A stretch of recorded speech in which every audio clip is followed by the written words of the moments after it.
Kurt, welcome back to the show. And I see you've got the historic photo in the background again. That's a wonderful photo. And the molasses tank there I see, and the freight yard and the old naval yards. Just what year is that before we start your show? Well, because it's got the GE 44 tonner in it, it's got to be probably the late 40s. There we go. Post World War II. Right. Well, welcome back. Part two should we're going to feature some of the modeling this evening. Is that correct? Well, more well, yes, the modeling and the prep work to build the model. Right. If we could run his slide program, there we go.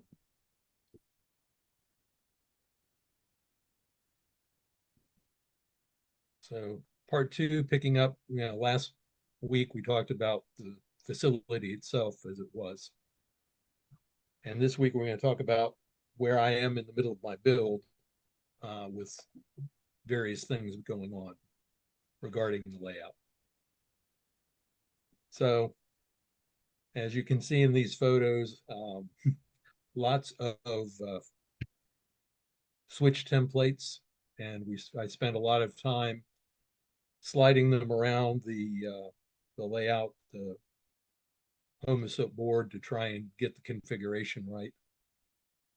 Like everything else, this was not an overnight project. This went through several iterations, especially as I studied the pictures, the prototype pictures more, and also enlisted the help of some of my local modelers. So it eventually congealed, but there was a lot of iterations bouncing around. And if we move to the next slide, you'll see what the basic end result track plan is. And this is looking, the left-hand photo would be looking west. As you can see, sort of my little molasses tank over there. And then the right-hand side would be the east end of the yard, which, and that's taken from the same position in both photos. Next. Speaking of the molasses tank, I had to do a mock-up for it. And as I said last week, everything's got pretty much a compression reduction ratio on it. The molasses tank scaled from the photos would be 16 inches in diameter if I build it to scale. This tank that will build is going to be a 75% model of it. So those styrofoam plates are fluoro plates from Michaels. And fortunately for me, they had some that were in 12-inch diameter. I'm sure the manufacturer has 16-inch ones, but I didn't bother to look, and Michaels carried 12. So the tank will be dimensionally 75% of the original. But there it is. Next. And what you're looking at is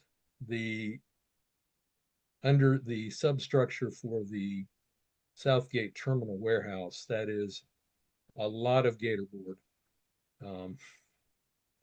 I was going to try and use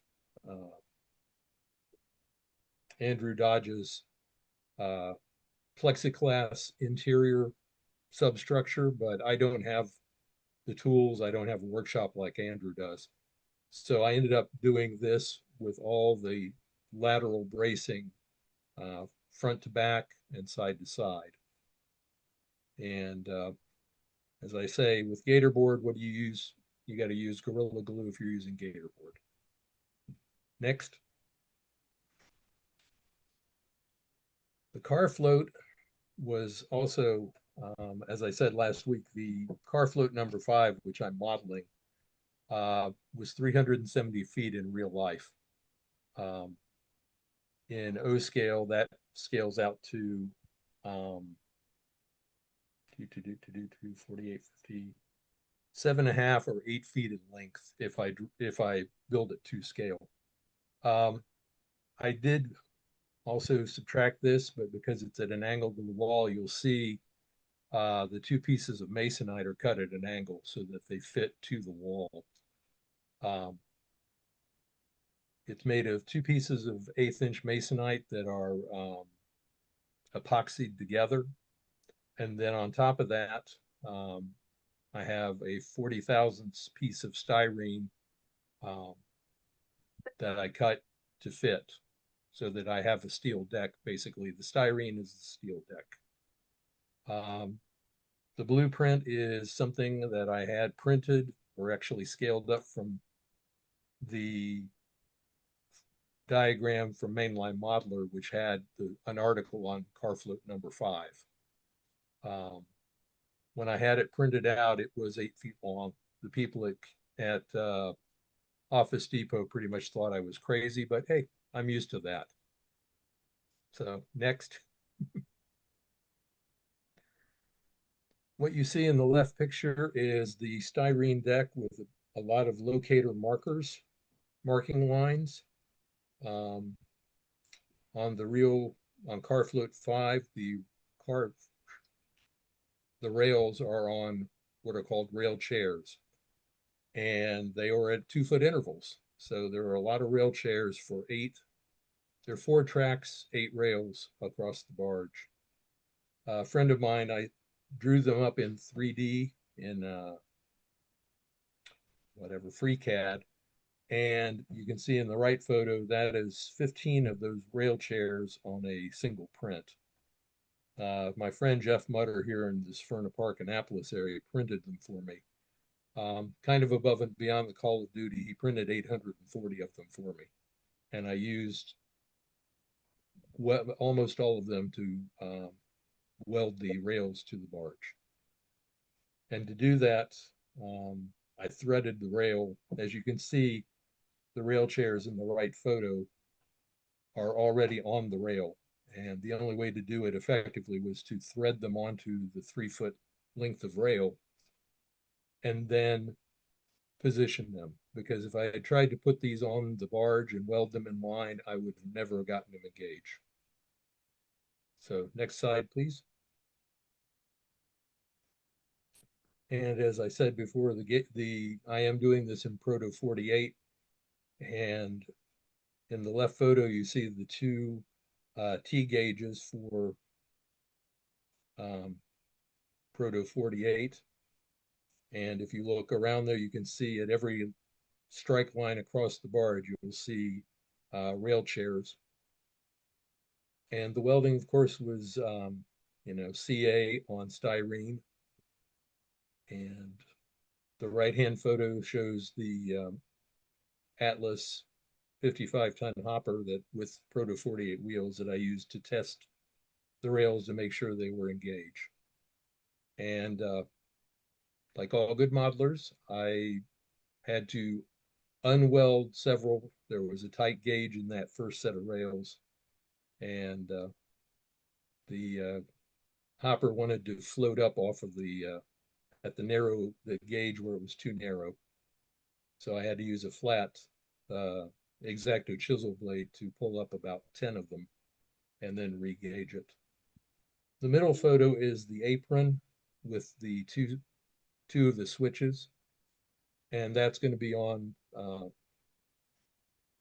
hand laid again using the same rail chairs and some additional switch components, because the apron was where the switches were.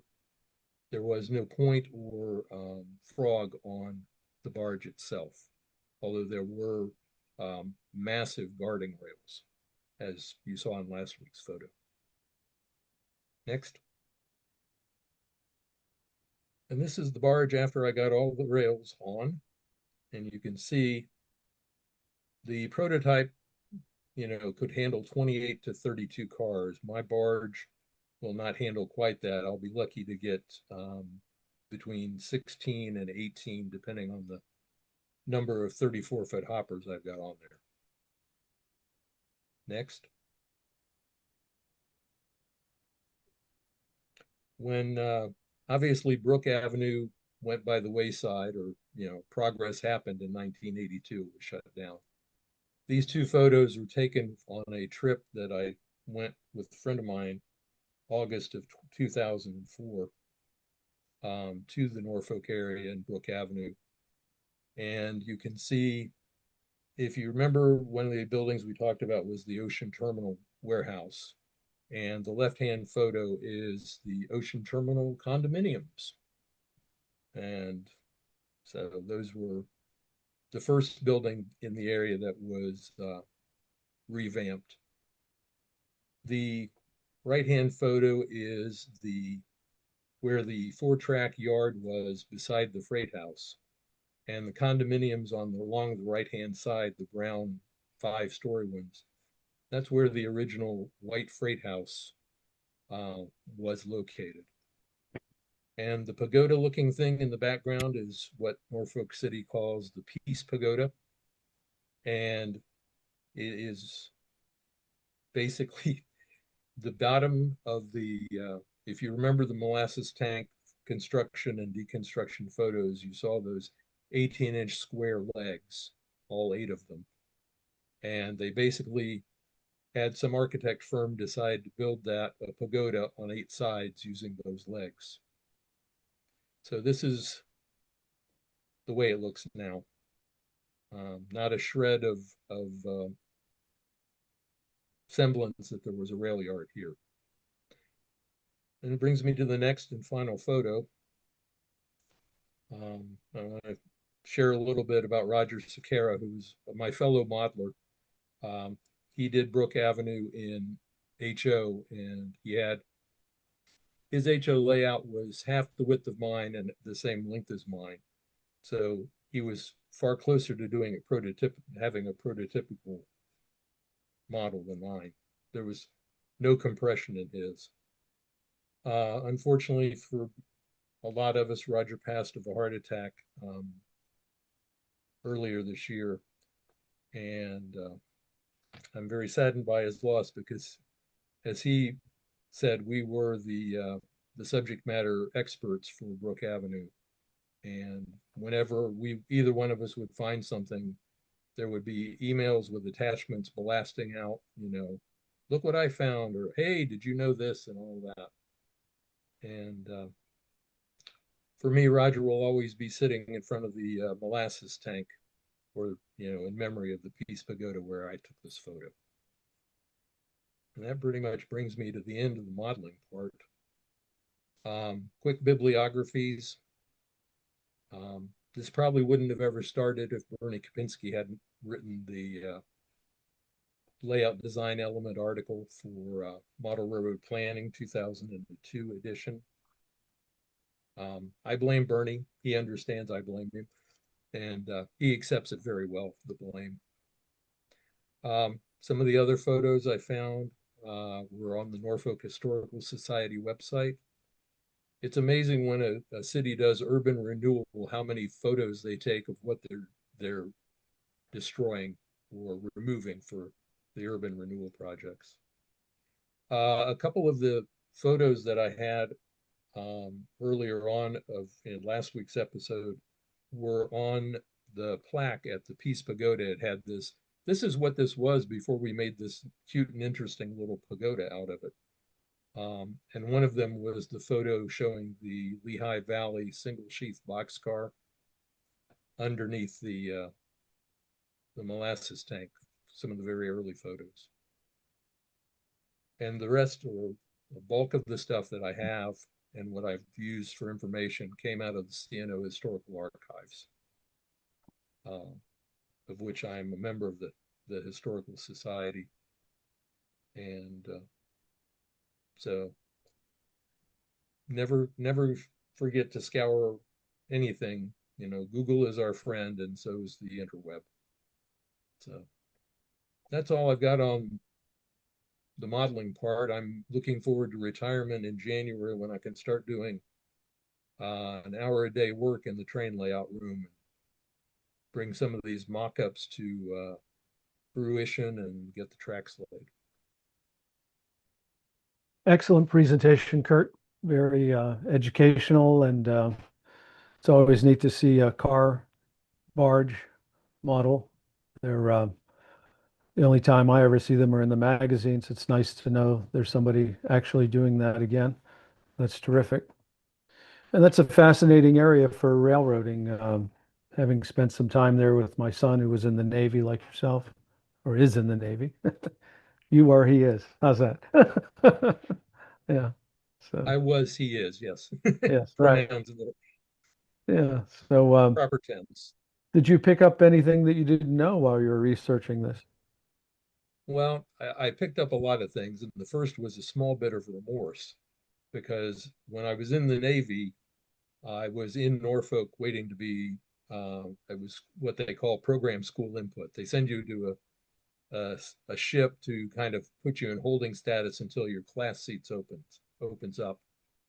And I was in Norfolk in January, February, March, and part of April of 1980, and I had no idea that the C&O had this facility. I could have gotten to see it in its final days, but Yeah, well, that's a story that we all share. That yeah, that it's not the only one. It's not the only story, but yeah. finding this is kind of like what I missed a little bit. But when you think Norfolk, you don't think C&O. Well, it sounds like you're going to be looking forward to retirement, and always remember, work is overrated. Well, work will have allowed me to get to this point, so Just rated enough. just a little humor there. Yep, Thank you again for your presentation, and we look forward to your modeling at some point. Yeah, additional yep. modeling. Yeah.